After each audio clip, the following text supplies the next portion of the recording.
What's going on, guys? I hope everybody's having a good Wednesday so far. In this video, we're going to be making these simple coins. So when you kill a zombie, it has a 50% chance of dropping a coin. And then if it drops a coin, it has a 50% chance of dropping another coin, and etc, etc, etc forever. We're also going to make this effect. So like when you walk into the coin, it explodes into this like coiny explosion.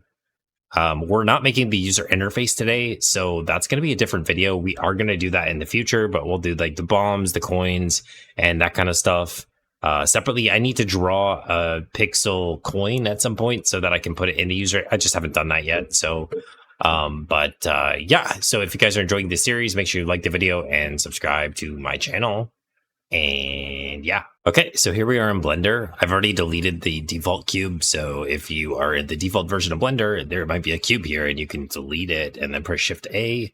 You can add a cylinder to your game. This is going to be our coin. Press 1 on your keyboard to get a front view, G and Z to move it up to the origin or the ground line thing. Press Tab, S, Z to scale it on the Z axis.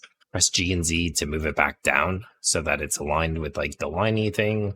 And then we just want to click on the top face and the bottom face with the face select options selected. Press I to inset them.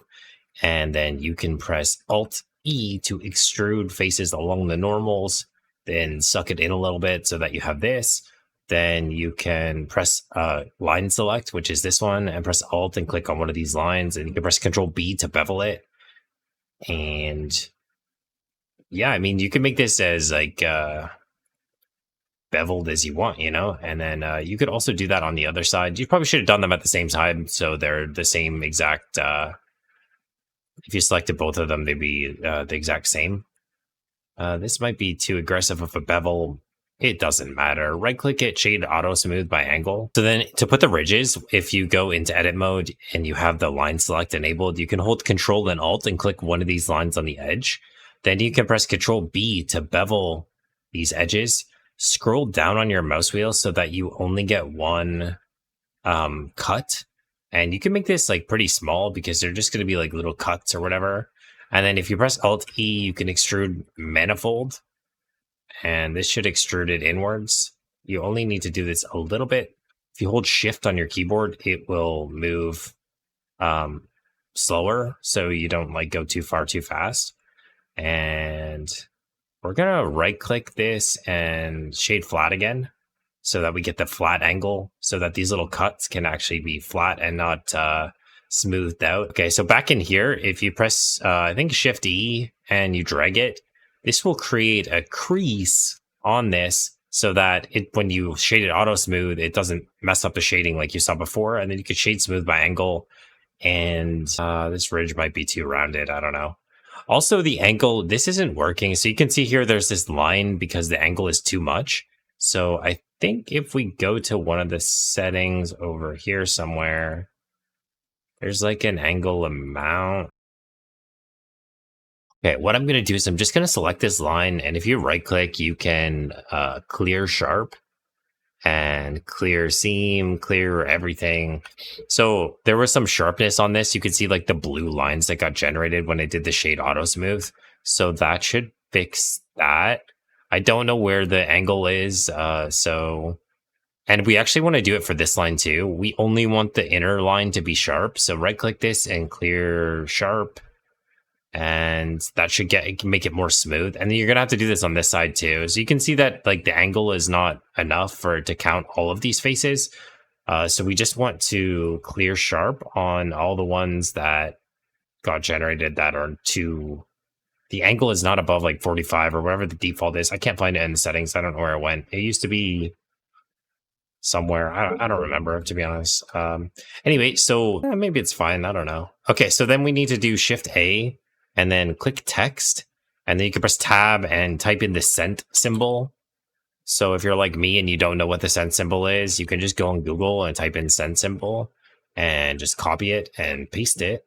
And then we will press tab again, G and Z to move it up so we can see it. This is the default cent symbol, but we want a cooler font because this font sucks. So press 7 to get a top view on your keyboard, move it kind of to the middle. And then under this font setting, you can go to font and just click the little folder here, go on Google and type in upheaval. There's a font called upheaval that is really cool, and that's the one that I'm using. You don't have, you could use whatever font you want to. Yeah, so I'm going to use upheaval. This is the font from the actual game, The Binding of Isaac.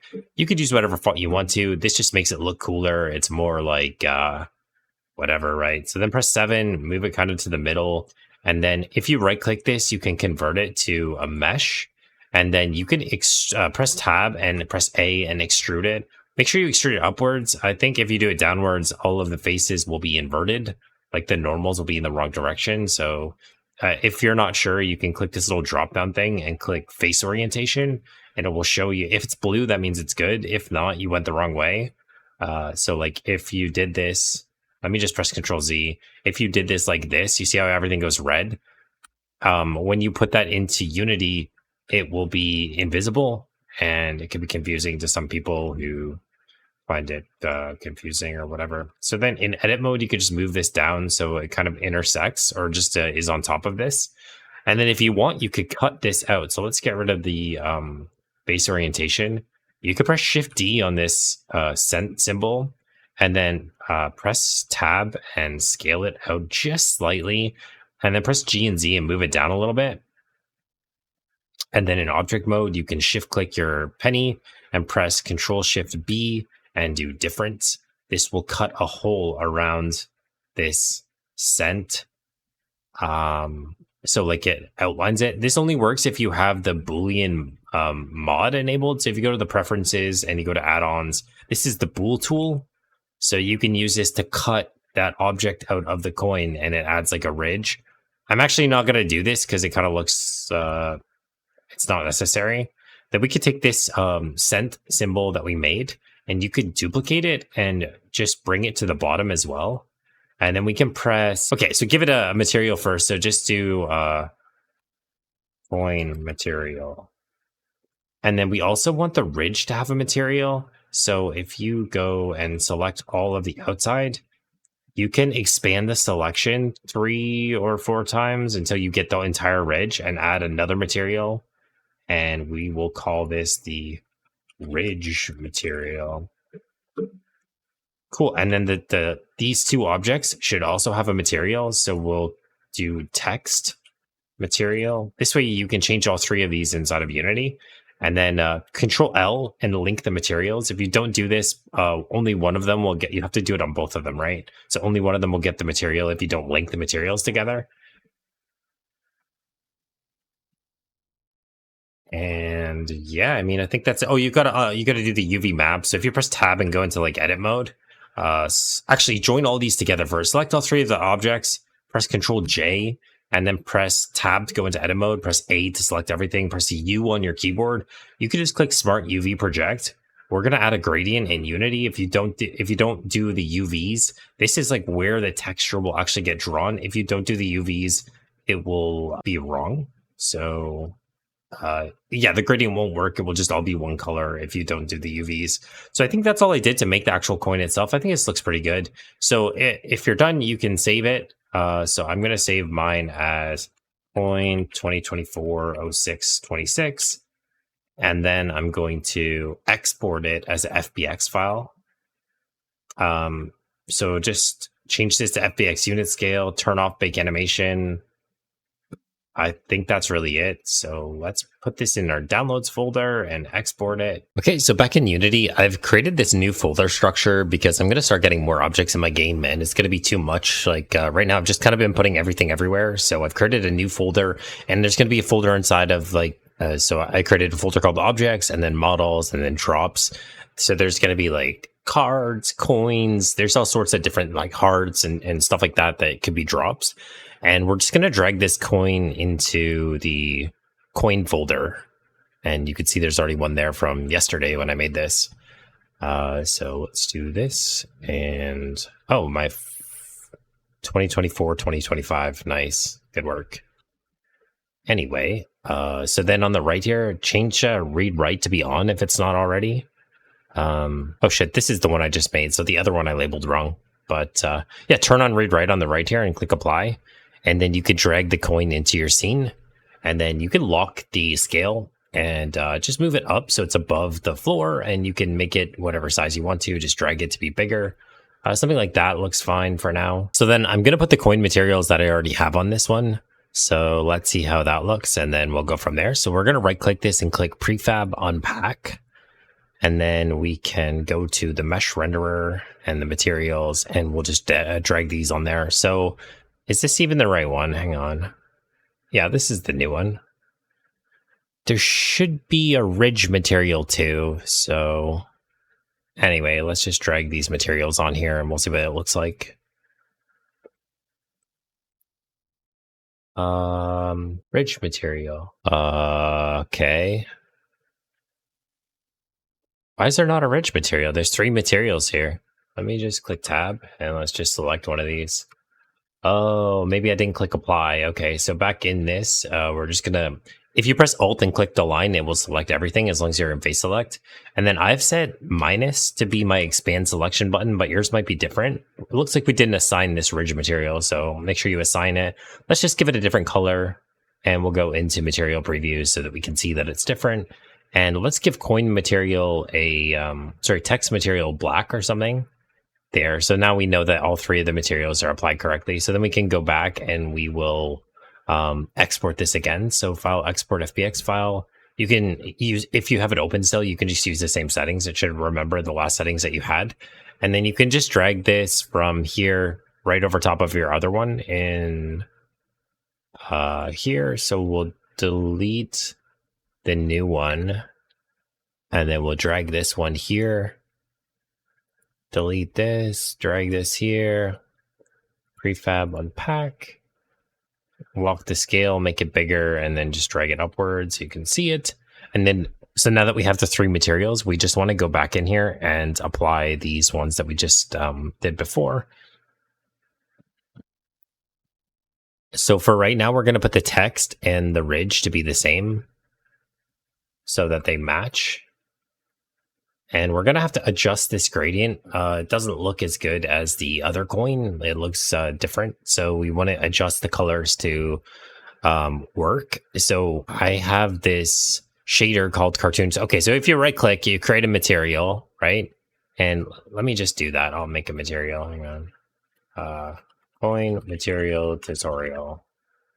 And then I've got a shader graph already, but I'll create a new one. So shader graph, European lit shader graph, and we'll call this coin material shader. So then our coin material tutorial, we can click this drop down and type in coin and coin material shader. And then we'll drag this material onto the coin, right like that. So it starts out, it's just white. It's not anything. So then we'll double click the coin material shader. We'll just move it so it takes up more room. And then we want to do this gradient that we have. So if we right click, we can create a gradient, and the gradient can go into a sample gradient. And then if you right click, you can add a UV node, and the UV can go into the time slot. And then you can drag that into the base color. And this will allow you to use the gradient on the coin. And we could apply this to the ridge of the coin as well. Maybe we'll see how it looks. So then you just need to choose colors that work. So we want this to be like a dark orange at the very edges. And then in the middle, there could be like a more yellowy color like this. And then just kind of look at this. And so this should actually be like more of like a browny, goldy color like that. And then if we delete this, you should be able to copy and paste and do it like that. And then save. So this middle needs to be lighter. So let's do that. Okay, so I did a lot of messing around off camera just because this can take a long time to get like the way that you like it. So I created a second shader for the coin ridge material as well. So there's 2 shaders. There's one for the coin itself and one for the ridge, because I want it to look different than the actual middle of the coin. This is what I have set up for the coin ridge. And then this is what I have set up for the coin itself. This could honestly probably be only the 2 like that. Let's save it.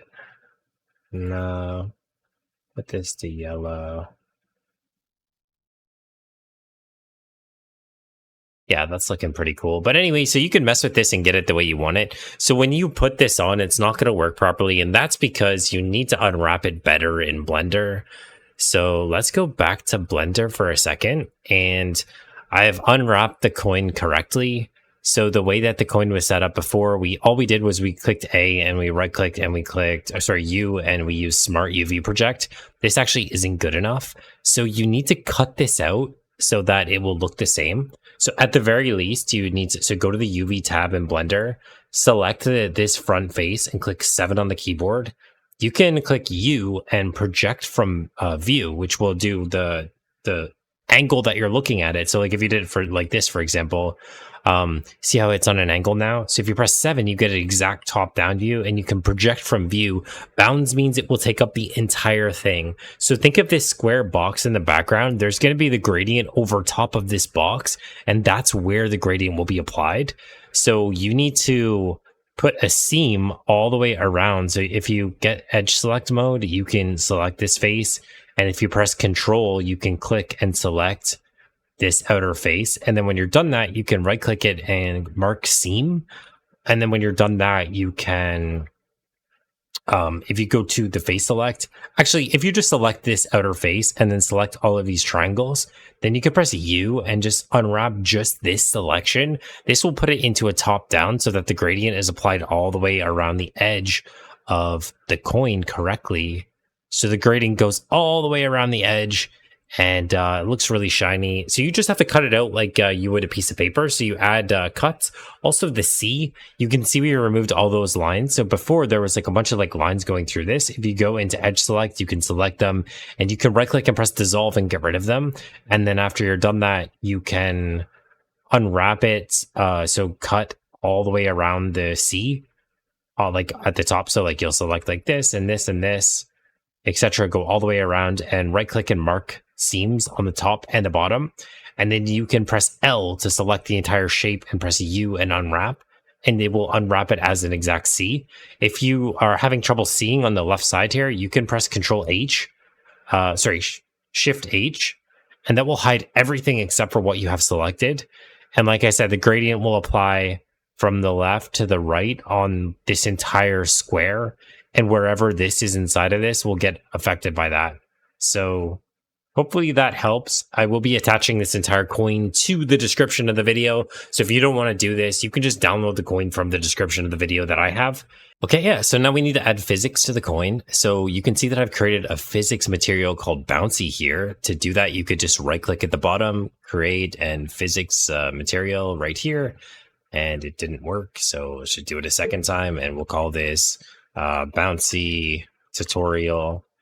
And the settings are just, I did 0.3, and the bounciness of 1. So like this. So then in our coin here, we can click on this and we can add a rigid body, which is what gives it physics that makes it fall to the ground. And then we can add a mesh collider, and we can set it to convex, and we can apply this physics material that we just made to this collider. This impacts how it bounces and how it reacts with the scene. So if you take this and you make it higher up and you put it on an angle so it will like roll and stuff. So we'll just turn this like 47 degrees on this. I think it will just fall and actually land here. But if we click play now, you should see that this will fall to the ground and it will bounce. Make sure you put a collider on your ground, obviously, because if there's no collider on the ground, it will fall through and go through the ground. So if this is a floor that doesn't have a collider, then that won't work. So it might be better to edit the settings for the coin in the game view so you can actually see what it's going to look like while you're playing. So let's go ahead and click on the coin itself, and we'll make it a little bit bigger. So 2.86. Okay, so let's do that. So 2.86, or just make it 3, whatever, it doesn't matter. And then the coin text, I feel like it's a little bit flat. It's like kind of boring looking. So let's make it a little bit lighter, and let's run this again.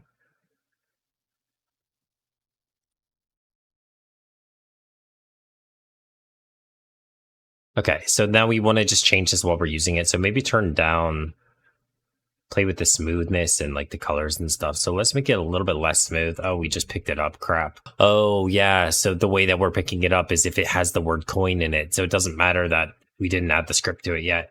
Okay, so let's hit play again.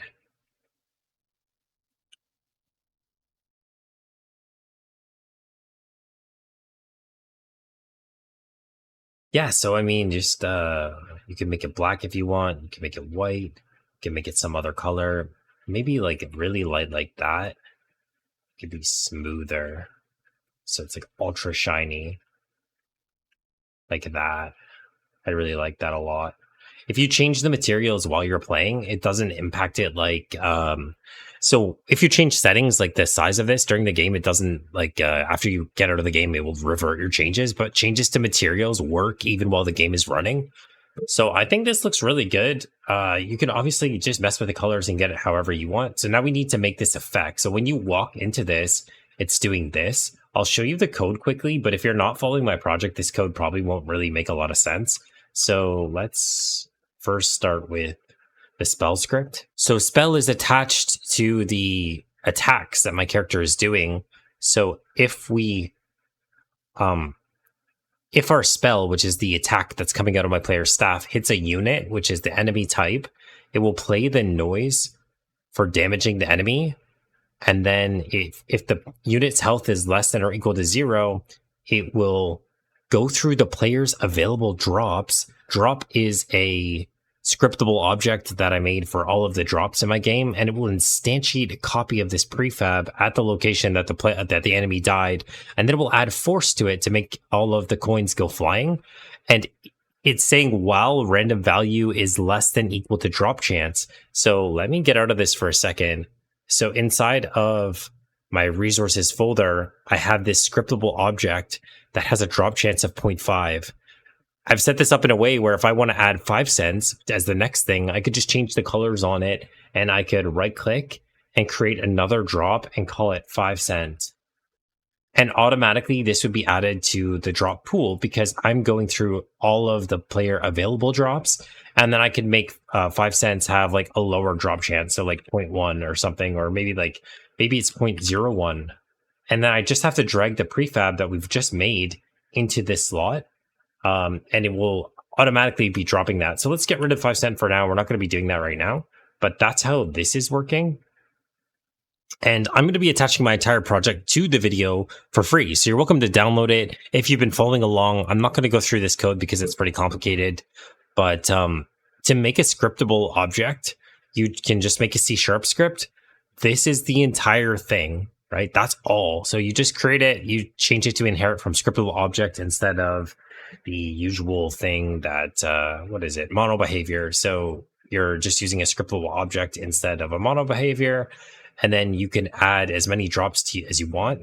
And then handling the pickup is handled in player movement. So on when the player hits something, if it has coin in the title, we're going to have to change this so that it's more specific to this coin, because we're probably going to have more than one type of coin in our game. We add 1 coin to our amount, and then we play the sound for the coin pickup. And then we instantiate this effect, this coin pickup effect, which we're going to make right now. And just before we actually make the effect, so there's an empty game object that I've added to my game called Drop Manager, and it has a script called Drop Manager added to it.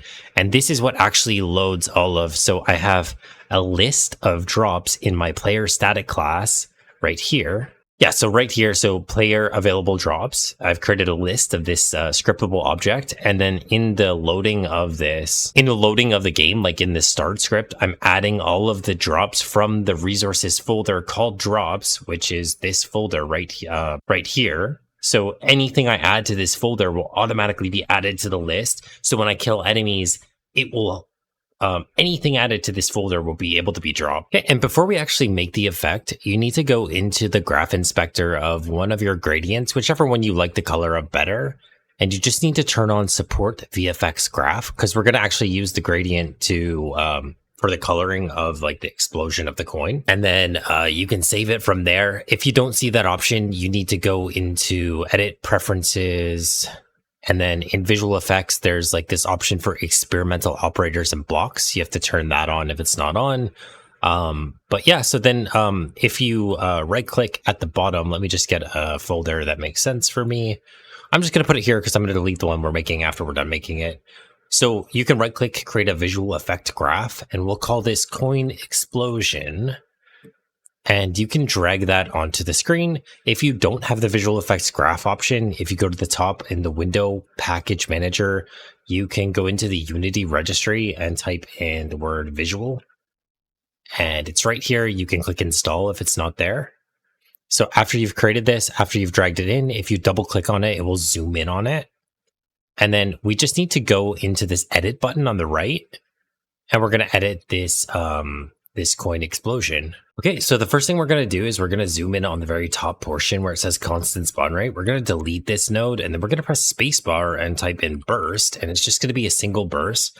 Let's change this to 50 particles for right now, or I can't remember. Maybe it's five. I changed it to 500, not 50. Hang on, change it to 500. And then we don't want the life.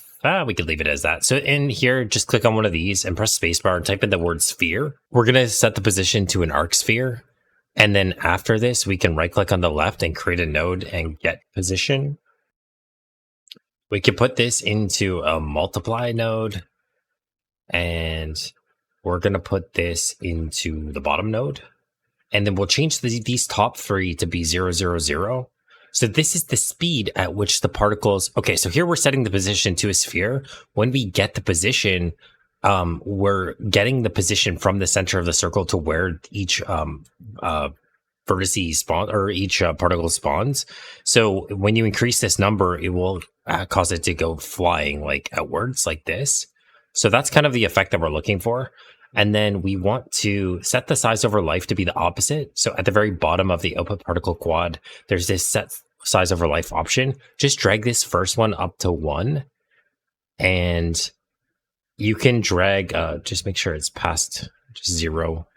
You could drag this one down to like, because you want it to get smaller as it expands. So you could do this. Okay, and then you just want to, at the top here, there's like a shader graph option. If you've, this will only show up if you've enabled the experimental operators. So if you click on this, you should see your coin pickup shader or coin material shader in this. I think this is the one.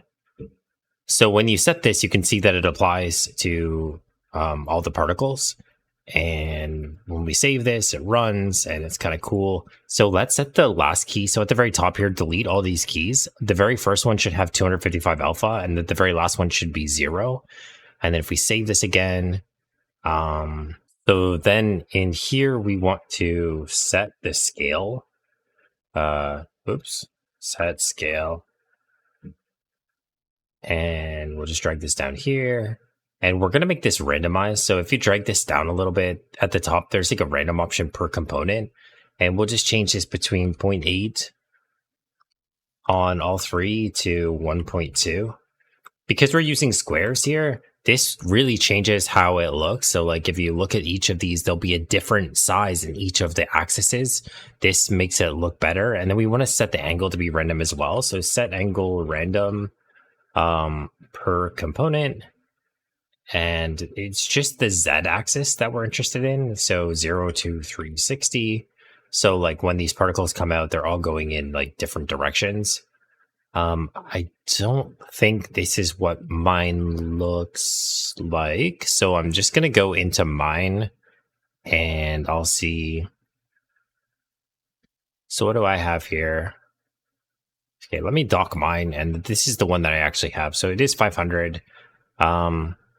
We set the scale random. We set the lifetime random. Okay, so the lifetime is way less. So it's 0.1 and 1. So for ours that we were making right now, instead of having a lifetime from 1 to 3, just do 0.1 to 1. And let's drag this over here so we can see it again. And we'll go into this and just save again. And then we want the size to be bigger. So we just want to hit set size here. And at the bottom, there's a multiply. So this set size over life, we actually need to change this from overwrite to multiply. So it multiplies the size instead of just overwriting it. And then we can change the size from 1 to like, actually 1 looks pretty good. So then I think it's just a matter of the colors being trash. So let's turn the intensity up to 3.3. I don't know if this affects this. No, it doesn't. Coin material shader.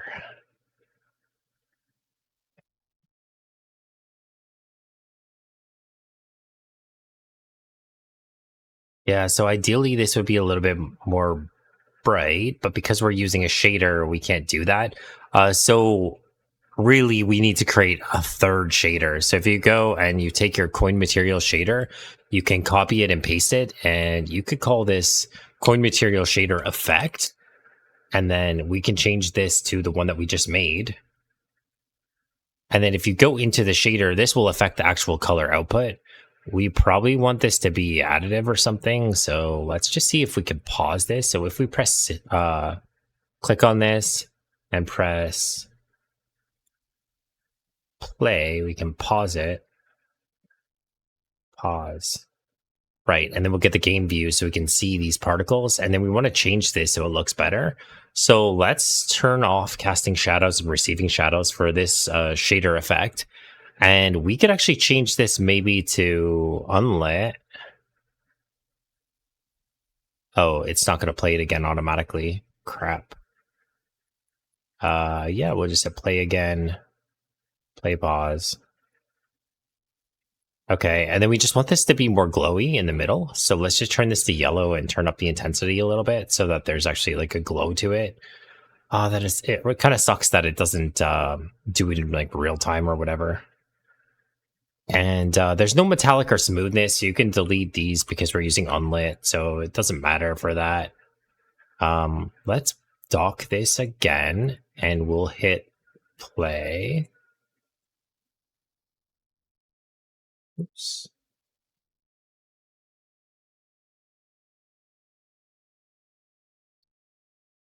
Okay, so I think that's probably it. Let's walk over the coin and see what the effect looks like. So we just do that.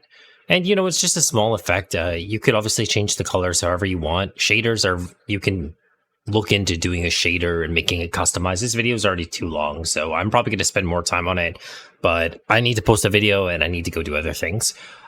So yeah, so I mean, that's going to be it for the day. I hope you guys enjoyed the video. If you did, make sure you like the video and subscribe to the channel. Like I said, the coin and all this stuff, the project is all available for download for free in the description of the video. So you're welcome to download it and look through the code and do whatever you want. I also put an outline on the coin as well. So let's do that if I didn't already. I covered this in a previous video. So there's an outline script that I have. This really adds a lot to the way the coin will look. So let's just make the outline black. This is an outline is pretty obvious what it does. So let's just see what it looks like with the outline. We're putting this on pretty much everything in the game. So you can see it adds like a little black layer to the outside. Wow, that looks incredible. So like I said, that's going to be it for the day. I hope you guys enjoyed the video, and I will see you in the next one.